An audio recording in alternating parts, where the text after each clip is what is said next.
Is time circular or linear? Ladies and gentlemen, today I'll be arguing about how time is indeed circular and not linear. The definition of circular is for something to occur over and over, and there's definitely evidence to back up the fact that time is indeed circular. According to the Internet Encyclopedia of Philosophy, there's a way of viewing time as something called the block universe. The block universe is essentially three spatial dimensions and the fourth dimension, which is considered time.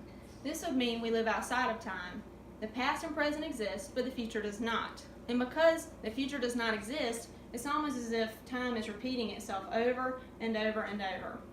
The major premise is that for something to be circular means that it has to occur over and over. The minor premise is that because the future does not exist, time must repeat itself, and the conclusion is time is circular, not linear. Now, according to plato.stanford.edu, presentism is the belief that only the here and now exists. The past and the future do not exist, but only what is in the present. And because of this, there is a single moment of time that is repeated over and over. Now, the events within the moment don't have to be repeated, but this single moment can just occur over and over. The major premise for this is that for something to be circular means that it must occur over and over.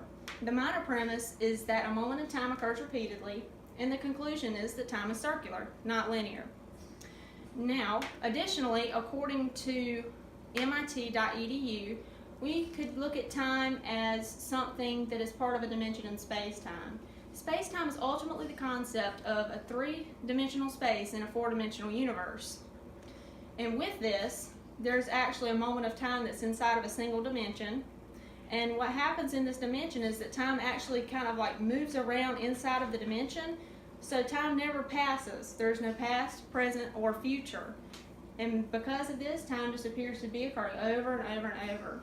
The major premise is that for something to be circular, it must occur over and over. The minor premise is that other portions of time do not exist, and one single moment must be repeated, and the conclusion is time is circular, not linear. Now, according to aa.usno.navy.mil, we have the Gregorian calendar, which is what we go by. What this calendar is basically there are 12 irregular months, occasional leap years, and seasons that change with every year.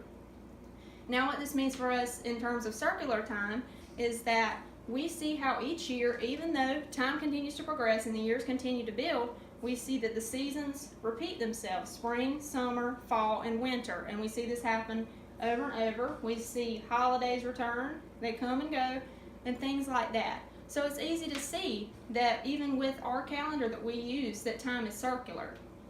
The major premise for this is that for something to be circular, it must occur over and over. The minor premise is that seasons, dates, and natural events occur over and over, and the minor premise is that time is circular, not linear.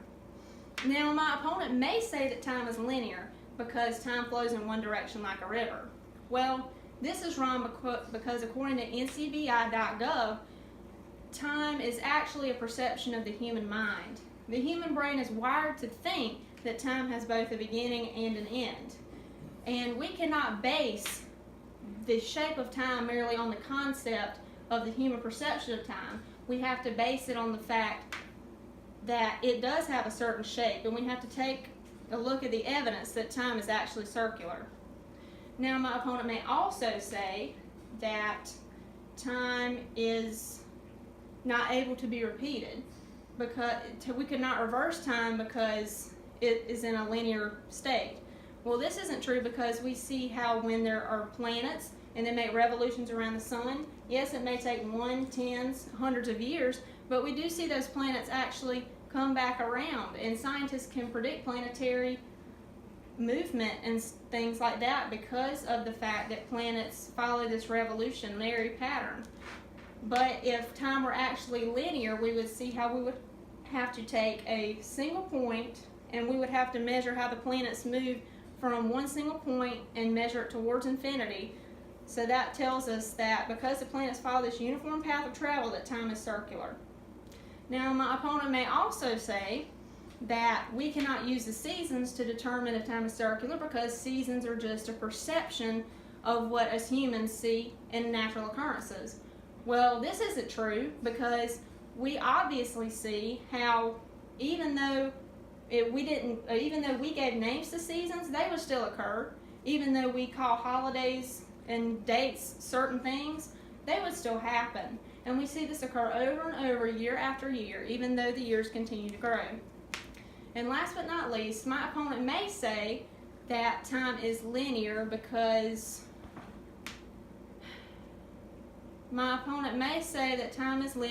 things can be destroyed, they deteriorate, and are broken all the time. Well, you can't really use that to explain that time is linear, because if something is broken, you can fix it. If something is destroyed, a new one can be made, and if something is damaged, it can be repaired.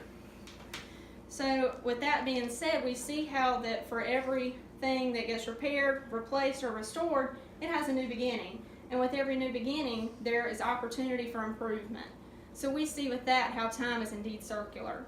Now, ladies and gentlemen, we must ask ourselves, what is the shape of time? But the shape of time cannot just be determined by what our perception of it is, but by how we choose to prove what it is. So, with the evidence that's been presented to you today that time is circular, do you believe that time is circular?